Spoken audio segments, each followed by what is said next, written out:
एक बार महाप्रभु हरिवंश चंद्र जो लकड़ी बीन रहे थे प्रियाजू की रसोई अमन्या करने के लिए, और देववन से क्या नाम था, नाहरमल जी आए और उन्होंने कहा कि ये लकड़ी बीन करके जो आप श्री जी के लिए एकत्रित करें, आप इसे रहने दो, मैं कहार से बिन करके एकत्रित करवा दूंगा।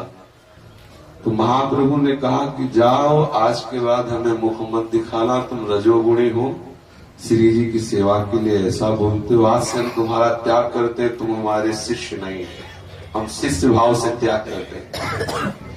महाप्रभु हरिवंश चंद्र जी को एक क्रोध आया, ये श्राप क्यों दिया, त्याग क्यों किया, विचार करते रहना।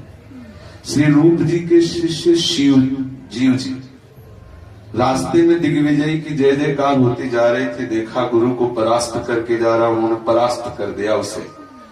जब जीव जी के पास गए, जीव जी गए रूप जी के पास, तो रूप जी ने कहा, वो आह्लादित हो रहा था, आनंदित हो रहा था, विजय पाकर तुमने उसे परास्त कर दिया, हमारे सिद्धांत के विरुद्ध आचरण के हम तुम्हारा त्याग करते हैं। और ऐसी दुर्दशा शरीर की हुई जीव जी की आटा घोर के पीते थे, जलंधर रोग पेट में हो गया। अब सुना, क्या जीव जी को भगवत भाव प्राप्त नहीं था या रूप जी को भगवत भाव प्राप्त नहीं था? क्या उस शिष्य में भगवत बुद्धि नहीं करते थे? क्या इनको ब्रह्मबोध नहीं था? क्या इन्होंने क्रोध धारण नहीं किया? महाप्रभु चैतन्य देव जी के एक शिष्य छोटे हरिदास जी थे, किसी स्त्री के यहाँ गए और उन्होंने महाप्रभु के लिए ही चावल मांगे। जब महाप्रभु ने पूछा तो उन्होंने कहा, हमने स्त्री का एकांत संभाषण और दर्शन निषेध किया था, आप क्यों गए? जाओ, हम तुम्हारा त्याग करते हैं। यहाँ तक कि उन्हें आत्महत्या करनी पड़ी प्रयाग में जाकर, लेकिन महाप्रभु से सबने निवेदन किया और महाप्रभु ने आवेश का त्याग नहीं किया। जब हरिदास जी की बात आती तो क्रोध आवेश में हो जाते। क्या महाप्रभु को ब्रह्मबोध प्राप्त नहीं हुआ? जब कृष्णदास को लेकर के दक्षिण में यात्रा कर रहे थे, पाखंडियों ने उन्हें अपने अधीन कर लिया, तो उन्होंने पहले विनय की, इसके बाद आवेश के द्वारा, क्रोधावेश के द्वारा उनको भयभीत करके कृष्णदास की रक्षा की। क्या महाप्रभु को ज्ञान नहीं था? पहली बात हमें निवेदन करना चाहते हैं, यदि शिष्य भाव धारण की हो तो धूर्तता की बात आगे से न की जाए। जैसे कल धूर्तता के प्रश्न हो रहे थे, कदापि धूर्तता की बात न की जाए। अगर हम कह रहे हैं कि इस गली नहीं जाना तो भगवान खड़े हो तो उस गली नहीं जाना, गुरु के आदेश का मतलब क्या है? बिना विचार करे शुभ जाने। अगर वहां ये प्रश्न किया जाए कि आपका किसी से द्वेष है, आप उधर रोकते हैं, या आपने, हम शिष्य को कह रहे हैं सतमार्ग में चलना और असत मार्ग में जाए, तुम यदि उसके गुरु भाई हो तो तुम्हारा कर्तव्य चार मिलकर उसको उस मार्ग से रोको कि हमारे सदगुरुदेव को दुख ना पहुंचने पाए। जिस मार्ग में गुरुदेव भगवान चलाना चाहते हैं, मैं उस मार्ग में तुम्हें चलने दूंगा, अन्यथा तुम्हें दंड का अधिकारी बनाऊंगा। तब तो माना जाएगा तुम हमारे अनुयायी हो। तुम हमारी ही गर्दन दबाओ कि तुम ऐसा कैसे बोल सकते हो कि उसका विनाश हो सकता है? शास्त्र कहता है, जो गुरु आज्ञा का उल्लंघन करेगा और मर्यादा के विपरीत चलेगा, विनश्यति, उसका निश्चित नाश हो जाएगा। बहुत सावधानी से कोई भी प्रश्न किया जाए, सावधानी से, क्योंकि किसी न किसी कारण से हम तुम्हें स्वीकार किए हुए, अगर शिष्य भाव से, तो मर्यादा का उल्लंघन न किया जाए, ऐसा प्रश्न न किया जाए जो एकांत में प्रश्न चिंतन करने के बाद आपके प्रति हमारे हृदय में ये भाव आए कि तुमने गुरु मर्यादा का उल्लंघन किया। तुम गुरु मानते हो और हमसे ये प्रश्न करते हो कि कई वर्ष पहले किसी से यदि आपका द्वेष हुआ तो आज भी वो द्वेष बना हुआ है। नहीं, तुम्हारा अकल्याण न हो जाए, तुम्हारा परमार्थ मार्ग छूट न जाए। जैसे अपने बच्चे को कहा जाता है कि हमने ये पी खा के देखा, इसमें परेशानी होती, तुम मत पीना, नहीं तुम्हारा लीवर खराब हो जाएगा। उस प्यार को द्वेष समझा जाए। अगर वो भागवती काव्य जिससे तुम्हारी रक्षा करती किया जा रहा है माया से, अगर उसे तुम क्रोध समझो और ये तुम चेक करना चाहो कि गुरु हमारे सिद्ध है कि नहीं, तो गुरु, हर गुरु सिद्ध होता है। शिष्य की भावना सिद्ध है कि नहीं कि हमारे साक्षात पर ब्रह्म है कि नहीं। दोनों ने एक ही बात कही थी कि आपने बहुत नाम जपाई, हमें पता है, पर आपको क्रोध आता है। क्या गुरु साधक है? अगर तुम्हारी दृष्टि में गुरु मनुष्य है, गुरु साधक है, तो त्रिकाल में साधना करके देख लो और बिना गुरु कृपा के उस वस्तु का अनुभव कर लेना, तो हमें बता देना। गुरु साध्य वस्तु है, गुरु सिद्ध वस्तु है। क्या इस शरीर को, क्या हमारी चेष्टाओं को तुम गुरु मानोगे? गुरु साक्षात पर ब्रह्म, तस्मै श्री गुरुवे नमः। हमें इस बात का कल दुख हुआ। साधक को डांटते हैं कि ऐसा नहीं करना, तो वो ये विचार नहीं करता कि मैं कल से ऐसा आचरण न करूं कि हमारे गुरुदेव को आवेश आवे, गुरुदेव को दुख पहुंचे, गुरुदेव का चिंतन छूटे। हम ऐसा कल से कभी नहीं करेंगे। गलती मानते हैं महाराज जी, भले ठीक है, अगर वो आपको गलत लगता है तो मैं नहीं करूंगा, लेकिन ऐसा नहीं। आप गलत बोल गए, आप गुस्सा से कैसे बोलती है? तो आपके हम चरणों में फूल चढ़ाएं, फिर आपसे निवेदन करें कि आप ऐसे गलत मार्ग में न चलिए। प्राय हम ऐसा ही करते हैं, पहले हृदय से लगाते हुए कहते हैं हमारी आकांक्षा इसी जन्म में तुम्हें श्री जी प्राप्त हो जाए, तुम ऐसा कोई मार्ग न चलना जिससे तुम भ्रष्ट हो जाओ। अगर हमें हमारे भाव में दिखाई दे रहा कि अगर इसी समय आप गाड़ी में बैठ गए तो आपका एक्सीडेंट हो जाएगा, मैं आता हूं और मना करता हूं कि मुझे पद सुनाओ तो मैं नहीं जाना, तो तुम्हें यह दिखाई देगा कि गुरु अपने भावना के द्वारा आगे जहां हम जा रहे हैं वहां रोका जा रहा है। क्या अल्पज्ञता ये धारण करके तुम परम पद की प्राप्ति कर लोगे? अगर हम प्रियता धारण करके भाग के आते हैं कि नहीं आज किसी को नहीं जाना यहां से, सब बैठो पद गाओ, तो तुम्हें पता होना चाहिए कोई मंगल विधान हमारे गुरुदेव ने देखा, इसीलिए मुझे रोक रहे हैं। ये न सोचा जाए कि गुरुदेव राग द्वेष से युक्त होकर रोक रहे हैं। क्या तुम हमसे प्राप्त कर लोगे या क्या तुम भगवत प्राप्ति कर लोगे? अगर हम शिष्य को डांट रहे हैं तो तुम्हें वहां दोष नजर आ रहा है, यदि हम अपने भाव में बोल रहे तो तुम्हें वहां क्रोध नजर आ रहा है, गुरु में क्रोध नजर आ रहा है, गुरु में दोष नजर आ रहा है, तो तुम गुरु को कभी परब्रह्म भावना से देख पाओगे? हम तुम्हें एक एक बात समझा रहे हैं, इसके बाद भी तुम्हारी समझ। सुबह कह रहे हैं कि जो वृंदावनवासी की निंदा करे, जो वृंदावन की किसी जड़ चैतन्य पर दोष बुद्धि करे, हमें स्वप्न में भी वो दिखाई न दे, संभाषण न करे, उसे घोर नर्क की प्राप्ति होती है। उसी से बचाने के लिए तो शाम के तुम्हें बुला के कह रहे हैं कि आप उस गली मत जाना जहां ऐसी बात सुनने को मिले, जहां प्यार से ही समझा रहे हैं। तुम उस पर कहो कि आप ऐसा क्यों बोल रहे हैं, या तो हमारा मुंह बंद हो जाएगा, आपको समझा नहीं पाएंगे, बोल नहीं पाएंगे। आप अत्याचार या गलत मार्ग में चलोगे तो हम चुप रहेंगे, और अगर हम चुप रहेंगे तो तुम्हारा क्या होगा, और फिर हमारा एकत्रित करना समाज, इसका मतलब क्या होगा? बिल्कुल नहीं। बहुत मतलब कल हम बहुत आहत हुए, कल की वार्ता से हम आहत हुए। श्री जी क्षमा करें आप लोगों को। अगर ऐसा ही आचरण करते रहोगे तो सत्य कहते हैं परमार्थ तो जहां का तहां खड़ा ही है वो अपनी स्थिति में, लेकिन तुम परमार्थ पे चल नहीं पाओगे, क्योंकि जो अवज्ञा करे गुरुदेव की वो परमार्थ पे चल पाएगा। आप विचार करो, अगर हम कह दें कि राधा वल्लभ जी की तरफ पीठ करो, इधर मुख करो, तो तुम्हें तत्काल करना है, प्रश्न नहीं करना। पीठ करके ऐसे बैठोगे तो राधा वल्लभ लाल जी इधर आ जाएंगे, इधर की जगह, और अगर इधर करोगे तो माया खड़ी हो जाएगी। गुरु भगवान के द्वारा निर्धारित परम तत्व है, भगवान का आपके लिए करुणा में अवतार है। कभी आपने ऐसा सोचा? कभी आपने इस भाव से विचार किया? आप उससे तर्क करके, कभी आप हमारी जगह खड़े होकर देखो कि एक बच्चे को तैयार करने में कितनी अंदर भावना लगती है, और वो बच्चा जब गलत मार्ग में जाता है तो उसको कितना कष्ट होता होगा उस गुरु को, जो चाहता है ये जीव भगवत प्राप्त हो जाए, और वो जब माया की तरफ जाता है तो कभी कभी ऊपर हंस के कहते हैं यार कबड्डी के खेल में हम हार गए, हमारा एक साथी गया माया में। तुम्हें क्या पता, तुम तो केवल एक मानसिकता से प्रश्न करते, हमारी छाती से बैठ के देखो, जैसे माँ का एक बच्चा मर जाए तो उसको कैसा लगता है, इसलिए तसल्ली थोड़ी होती कि 10 और बच्चे हैं, उसको तो वो बच्चा उतना ही प्यारा है जितना 10 9 और प्यारे हैं। तुम्हें क्या पता? तुम्हें तो लगता है कि भाई बहुत सावधान रहिए, कहीं हमारे मन में ऐसी कोई बात श्री जी की प्रेरणा से ना जाए कि हमें आप लोगों से मतलब नहीं। इतना ध्यान रखिए। ये उद्दंडतापूर्ण प्रश्न, उद्दंडता, अरे आप गुरु भाई हो, अगर हम कह रहे हैं कि परमार्थ से भ्रष्ट हो रहा तो चार एकत्रित होकर उसको शासन में लो कि हमारे गुरु जी की आज्ञा के विरुद्ध आचरण करो। हमारा एक गुरु भाई बना, रंगीली शरण उसका नाम था, गोरखपुर का था। देखा कि वो एकांत में गांजा पीता है, गुरुदेव भगवान सरल मूर्ति। हम गए कुटिया में, रसोई में सेवा में, निकल बाहर निकला। पहला हमारा चाहे संस्कार समझ लो, स्वभाव समझ लो, पहला हमने, इसके बाद हमने कहा तुम गांजा पीते हो? बोले नहीं महाराज जी। हम कहा अभी अभी हम देख के आ रहे जहां से पीते। गुरु जी निकले, बोले क्या बात है, क्यों महाराज जी गांजा पी? महाराज जी शांत हो। हम कहा आज के बाद ध्यान रखना, हमारे गुरु जी के शिष्य हो, हमारे गुरु जी का नाम आएगा कि तू कहाँ बैठकर गांजा पी रहा, किसका शिष्य? बोले गौरांगी शरण का शिष्य। चांद से मार देंगे कि तुम्हें वहां बैठे देखा। भाग गया, टीका नहीं वहां, भाग गया, लेकिन शासन पर की कहीं ऐसा नहीं। तो तुमको ये भय होना चाहिए कि पीला ओढ़ करके अगर ये विचार करते दिखाई देगा तो कोई यही बोलेगा कि किसका शिष्य? बोले प्रेमानंद का शिष्य, वो हितधाम में रहते, देखो क्या कर रहा है। तो तुमको इस बात की लाज नहीं आई कि चार मिलकर उसको शासन मिले, तो हमसे प्रश्न करोगे कि उसका नाश कैसे हो सकता है? आप ये कैसे बोल सकते कि उसका विनाश हो सकता है? भगवान कह रहे कि यदि काम भाव से आगे बढ़ रहा है तो कामना में प्रतिकूलता लगेगी, काम उसकी बुद्धि को नष्ट करेगा, काम उसके सारे सद्गुणों को नष्ट करेगा, स्मृति का नाश होगा, उसका नाश ही है, स्मृति का नाश ही नाश है। कैसे हम विचार, कैसे हम भावना करें तुम पर, कैसे हम भाग भाग करके तुमको हर शास्त्र की बात बता रहे। कभी बैठ के सोचा कि हमारे गुरुदेव हमको कितना प्यार करते, कभी बैठ के सोचा कि हमारे लिए क्या चिंतन नहीं करते। तुम बैठ के ये चिंतन किए कि गुरुदेव में क्रोध है, अरे इतने ही सोच लो कि अगर गुरुदेव में क्रोध आ रहा तो क्यों आ रहा, उसका कारण क्या। मैं हूं ना, मैं आज से वचन देता हूं गुरुदेव कि आपके सामने वो आचरण नहीं होने पाएंगे जिससे आपको क्रोध होगा। आप कभी गुस्सा मत कीजिए, आपको क्रोध हुआ इसलिए मैं क्षमा चाहता हूं, पर आजीवन में वही कार्य करूंगा जिससे आपको क्रोध ना, तो हृदय शीतल हो जाएगा।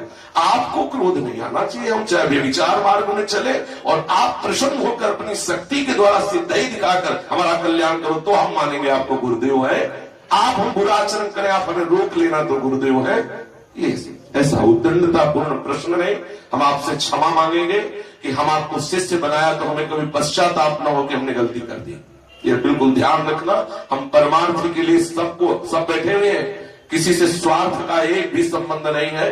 कभी स्वार्थ की आज्ञा नहीं दी और कभी स्वार्थ की आज्ञा दे तो हमें बता देना। जीवन में तुम्हारे परमार्थ की आज्ञा और परमार्थ के विरुद्ध चलोगे तो दो ही बात है। शास्त्र आदेश करता है, शिष्य गुरु की आज्ञा के अनुसार चलता है तो उसको परम पद की प्राप्ति होती है, गुरुदेव को भी। और अगर आज्ञा विरुद्ध करके अधर्माचरण करता है तो गुरुदेव को उसका फल भोगना पड़ता है। या तो गुरुदेव उसको दंड देकर उसका त्याग करे, नहीं तो गुरुदेव को उसका फल भोगना। तो क्या चाहते हो, शिष्य पापाचरण करे और मैं सड़ूं बड़ा, मैं इस बात में जरूं कि शिष्य पापाचरण कर रहा बहुत बढ़िया, मैं अपनी शक्ति से उसका कल्याण करूं। भगवान नहीं कर पाए अपनी शक्ति से कल्याण तो मैं तो उनका दास हूं। मूर्खता की कोई भी बात कभी न कही जाए, धर्म पूर्वक चला जाए। शिष्य बनो, हमारी आज्ञा का पालन करो। अगर हम कह रहे हैं कि इस समय दिन होने वाला है सुबह का, तो तुम्हें यही बोलना है कि सुबह का दिन होने वाला है गुरुदेव। भले हमें शाम नजर आ रहे हो लेकिन आप कह रहे हैं तो इस समय सुबह, तब तो माना जाएगा कि आप हमारे शिष्य हो। ये क्या है, ये क्या हो रहा है आज का समय। आप देखो ये क्या हो, कल इसीलिए बार बार हम यही कह रहा हूं कि कल समय ऐसा आएगा कि आपको कोई सत्मार्ग बताने वाला नहीं होगा। अगर हम कभी ऐसा भी कहते हैं कि भाई हमारे सदगुरुदेव के पास जाओ तो सिर्फ उतना समय जाओ जब उनकी सेवा हो, उनके आगे। पहला लक्षण, गुरुदेव हमारे एकांत प्रिय महापुरुष हैं। आप जाओगे, वो अगर संकोच और सुना बोले तो अपराध बन जाएगा। दूसरी बात, गुरुदेव भगवान किस समय किस भावना में रत है, आप कहीं उनकी बाहरी चेष्टा में दोष न कर लेना। एक बार हम गए तो कुछ छिलके पड़े थे लहसुन के। हमने कहा महाराज जी लहसुन के छिलके पड़े हैं, अंदर कैसे आ गए। हमने पाया है महाराज जी की गांठ में वो बात का रूप। हाँ, और इतना हमका नहीं महाराज, हमने संशय नहीं किया, हमने केवल प्रश्न किया कि बाहरी कैसे विषय आ गया। अब एकदम घबरा के महाराज जी कोई बात आज समझ में कहीं ना आ जाए कि हम आरोप कर रहे हैं कि आप लहसुन के पास। अगर दोष दृष्टि हो गई तो हमें पता है हमारे सदगुरुदेव भगवान किस कोटि के महापुरुष हैं। मिनटों में आपका सब साधन बंद हो जाएगा। सच्चे महापुरुष, जरा सा दोष दृष्टि, हम कई बातों से घबराते तभी आपको कहते हैं। जब कोई उत्सव, कोई आज्ञा हो तत्काल उसमें सम्मिलित हो, जब कोई सेवा हो तत्काल सम्मिलित हो। शेष समय प्रणाम करके एकांत में उनकी आज्ञा को, उन्हीं का दिया हुआ निज मंत्र, उन्हीं की वाणी, उसका स्वाध्याय करो। ज्यादा वहां जाके दंडवत प्रणाम प्रपंच महाराज जी को भी पसंद नहीं।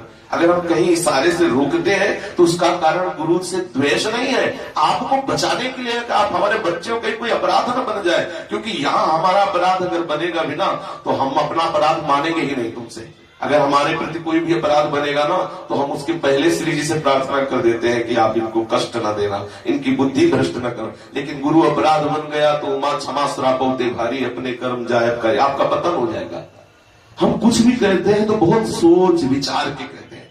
अब आप विचार करो, कल जो वार्ता हो रही थी, अगर कोई कल जिसकी वार्ता हो रही थी उसके पास जाके ये वार्ता कहते तो तुम्हारे गुरु को सभा में खड़ के गाली मिलेगी। इस शरीर को सभा में खड़ी करके गाली दिया जाएगा कि तुम ऐसा द्वेष करते हो, जबकि कितने वर्षों से साथ हो। कभी उस व्यक्ति का नाम लिया, कभी उस व्यक्ति की चर्चा हुई जिसका कल इन्होंने नाम लेकर के चर्चा की, कभी हुई चर्चा नहीं। जब मुरारी ने बताया कि एक साधक ऐसा, तो उसको बुला के प्यार से की, तुम्हारा परमार्थ छूट जाएगा, सावधान उधर मत जाना।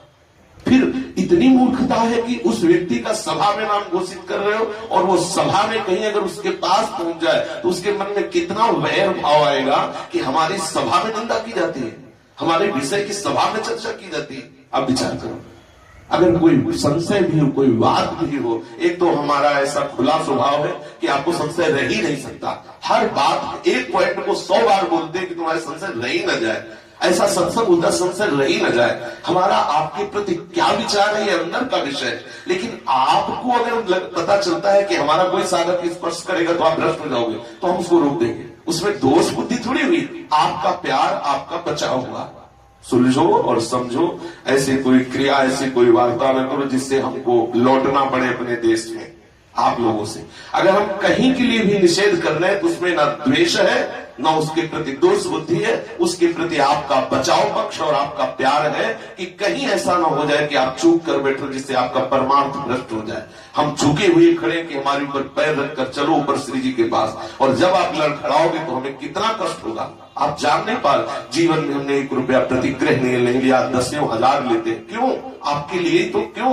क्योंकि आपका परमार्थ पुष्ट हो जाए। अगर आप परमार्थ भ्रष्ट हो गए तो हमें कैसा लगेगा कि जो जीवन में हमने किया नहीं वो कर रहा हूं, इसके बाद तुम्हें श्री जी न मिले, तुम्हारा परमार्थ न बने, तो हम व्यापारी हैं, बनिया है क्या?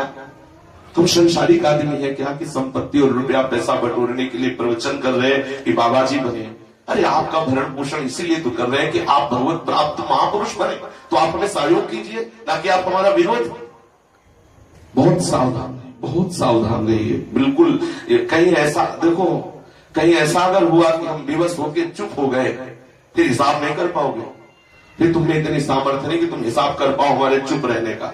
श्री जी ने एक बड़ी कृपा करके हमें मुंह फट्ट स्वभाव दिया है, तो हम 2 मिनट में तुम्हें बोल के तुम्हें निर्विकार बना देंगे। कभी विवेक से सोचो जरा कि कभी जो आदमी शरीर का इतना रोगी है, जो हमारे लिए इतना चाह रहा है, अगर हमारे लिए आज्ञा कर रहा है कि इधर नहीं जाना, तो मुझे नहीं जाना। क्यों जाना? मुझे उस मार्ग में क्यों? वो ग्रंथ नहीं पढ़ना, वो पंथ नहीं चलना, उस व्यक्ति से नहीं मिलना, वो आहार नहीं पाना, हमें वो क्रिया नहीं करनी जिसमें हमारे गुरु राजी न हो। जब गुरु राजी नहीं तो इष्ट कैसे राजी हो जाएगा? अगर गुरु प्रसन्न तो साहिब कुला मिट्टी सकल कल्पित भय सुला। तुम्हें मतलब किससे? समाज से। तुम्हारे समाज, तुम्हारे इष्ट, तुम्हारे सब कुछ केवल सदगुरुदेव है, ऐसी भावना रखा। हमारे तो इष्ट, हमारे समाज, हमारे जो भी है सदगुरुदेव, उनका आदेश हमारे लिए शास्त्र है, उनकी हर आज्ञा हमारे लिए सिद्धांत है, हम आगे कुछ नहीं जानते। अगर ऐसा विचार है तो भगवत प्राप्ति देर में है क्या? आप सोचो। अगर हमें कोई भी बात लग रही है तो हम कोई पागलों की तरह थोड़ी बोलते हैं, पहले समझते हैं और अंदर श्री जी से प्रार्थना करते हैं कि देखो श्री जी हम ये बोलने जा रहे हैं आपकी प्रेरणा से, अगर इसमें सुधार करना हो तो अभी कर लो, नहीं सीधे बोलेंगे जाके। हमारा जीवन श्री जी के लिए, श्री जी के ही प्रभाव से चल रहा है। चल तो सबका रहा है, पर किसी को माया के प्रभाव से, किसी को श्री जी के प्रभाव से। कभी भी ऐसा कोई प्रश्न न किया जाए जिसमें धूर्तता हो, जिसमें उद्दंडता हो, जिसमें मूर्खता हो। प्रश्न करो वही जो वास्तविक करना चाहिए। अगर हमें किसी बात पे आवेश आता है तो तुम्हें उसे प्रश्न करने की जरूरत नहीं, अपने को सुधारने की जरूरत है कि हम ऐसे बने कि हमारे गुरु को कभी आवेश ना हो। तब तो रही तुम्हारी मानता, तब तो रही तुम्हारा विवेक। तो ये विवेक कि तुम्हें आवेश क्यों आ गया? अरे विवेक तो ये है कि ऐसी मेरे से गलती कैसे हो गई जो मेरे गुरु को आवेश आ गया। कितने तुम्हें सिद्ध महापुरुषों के उदाहरण, यद्यपि हम अधम जीव है। उड़िया बाबा ने अपने किसी परिकर में पढ़ के देखना, जीव जी में एक अपराध किया तो उन्होंने पूछा एकांत में, तुमने अपराध किया? बोले हाँ। बोले 3 वर्ष हमारे सामने नहीं आओगे, ये दंड है, 3 वर्ष हमारे सामने नहीं आओगे और वृंदावन में नहीं रहोगे, क्षेत्र में दिखाई नहीं दोगे। 3 वर्ष एकांत में। जब बाबा के आश्रम का उद्घाटन होना था तो किसी महापुरुष से वो रोए कि एक बार हम सदगुरु के दर्शन करना चाहते हैं। वो बोले हमारे साथ चलो। बोले नहीं, जब तक वो आज्ञा नहीं करेंगे हम उनके सामने नहीं जाएंगे, क्योंकि उनका आदेश है। बाबा के पास आके उन्होंने कहा कि वो एक बार दर्शन करना चाहते हैं। बाबा ऐसे मुड़ गए, तब उन्होंने जाके कहा आप एक बार चले। एक बार गए, जब बाबा को प्रणाम किया तो बाबा ऐसे करेंगे। 3 वर्ष बाद ही बाबा उनसे आंख मिलाए, तब उन्होंने कहा कि आपकी नाराजगी से जो हमें मिला शायद है कि आपके समीप रहकर न मिलता। विरह में सतत बाबा का चिंतन करते हुए भगवत स्मरण में तन्मय रहे। अगर ये कहा जाए कि अगर तुम्हें ब्रह्म प्राप्त है, भगवत प्राप्त है, तो तुम्हें आवेश कैसा, दंड कैसा, क्रोध कैसा, ये सब केवल कोरी मूर्खता की बातें हैं। ऐसी बातें कभी न की जाए, इससे तुम्हारी हानि हो जाए। अगर कहीं हमें उलट करे बात है कि शिष्यों के ये बर्ताव, इससे अच्छा है मौन रहो, चुप रहो। हम क्यों प्रपंच में फंसे? हम अपने प्रिया प्रीतम का चिंतन करके परमानंद में मगन रहेंगे। हमारे शरीर का भरण पोषण श्री जी के द्वारा होता है। हम क्यों तुम्हारे पास आएंगे? तुमसे क्यों वार्ता करेंगे? तुम्हें क्यों उपदेश करेंगे? सावधान रहिए, उद्दंडता में धैर्य पूर्वक इस मार्ग में चलिए। आपने अगर इस यहाँ गुरु भाव किया है तो हम आदेश कर रहे हैं तो उसको मानिए। अगर आपको अभी लग रहा है ये कि ये बात गलत है तो आप पहले मानिए। जब मानेंगे तो आपको खुद अनुभव में आ जाएगा ये बात गलत है कि सही है। मानिए तो उसे, आप मान के तो देखिए। पहले ही तर्क कर लेंगे तो बात नहीं बनेगी। संसार की क्रियाओं में विचार किए बिना जाओगे तो नष्ट हो जाओगे, और भागवतिक मार्ग में गुरुदेव की आज्ञा पर विचार करोगे तो नष्ट हो जाओगे। वहां तो बिना विचारे अगर कुछ भी करोगे तो नष्ट हो जाओगे। संसार का क्षेत्र है, वहां विचार करो। और गुरु के मार्ग में, इस गुरु भजन के मार्ग में जो आज्ञा हो जाए बिना विचार करी सुख जानी, और वहां बिना विचारे जो करे तो पाछे बचताए काम बिगाड़े आपनो जग में हो धसाए। सावधान रहे। हमें मतलब बहुत अंदर से कल ऐसा लगा कि ऐसी उद्दंडता पूर्ण बातें आप लोग वो ऐसे विचार वाले हैं, तो हमें तो लगा कि कहीं कोई भ्रष्ट पुरुष का धन आ गया क्या। मुझे शाम के ऐसा एक झलक सी आई कि किसी पापी पुरुष का धन आ गया क्या, जो हमारे साधकों में ऐसी भ्रष्ट बुद्धि आ रही है कि कभी ये सोच रहा है ऐसा, कभी वो सोचा है। हमें लगता है कोई अपराधी का धन आ गया क्या। तब शाम के ऐसा मन में एक रेखा आई कि कोई ऐसा तो नहीं कि किसी भ्रष्ट पुरुष का धन आ गया। वैसे तो हम प्राय सावधान रखते हैं कि किसी से भी लिया जाए तो परिचय के द्वारा ही लिया जाए, पर अचानक किसी का ऐसा कोई धन आ गया हो जो बुद्धि भ्रष्ट कर रहा हो तो सावधान रहे, सतत भजन परायण रहे। अगर कहीं आपको ऐसा लगता है कि हम ये आदेश कर रहे हैं शायद ये गलत हो, तो पहले उस आदेश का पालन करना, फिर बाद में प्रश्न करना। अगर पालन करने के बाद परिणाम में हानि लगे तब आप प्रश्न करना। ऐसा हो ही नहीं सकता कि गुरु आज्ञा का पालन करने वाले की हानि हो जाए, ऐसा हो ही नहीं सकता। आज तक कभी त्रिभुवन में हुआ भी नहीं।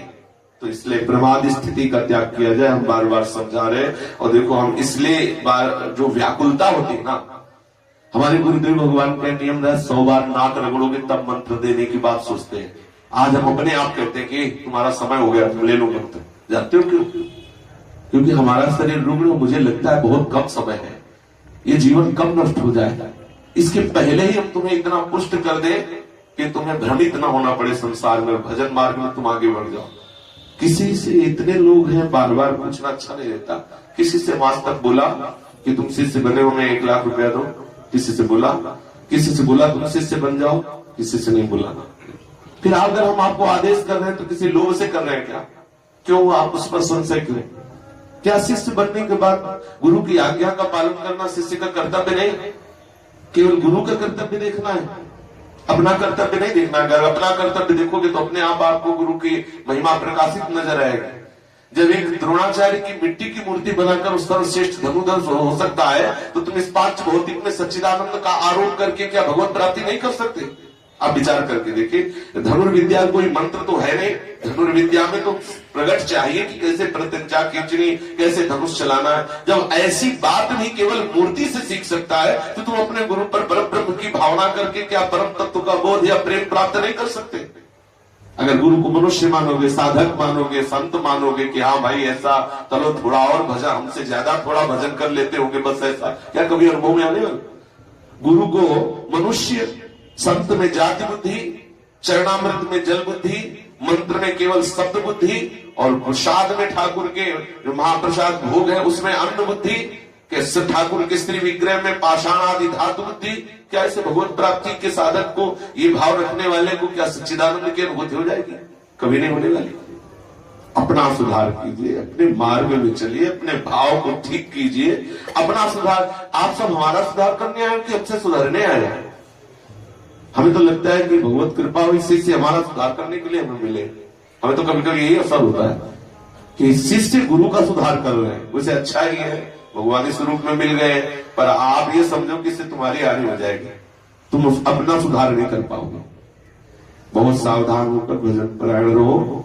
कोई भी हमारी आज्ञा का उल्लंघन, हमारी आज्ञा कोई पर्सनल नहीं, शास्त्र की आज्ञा है। कोई भी ऐसी आज्ञा बोलो खड़े होकर के हमने आज्ञा की, वही आज्ञा करेंगे जो शास्त्र और रसिक महापुरुषों के द्वारा प्रतिपादित सिद्धांत है।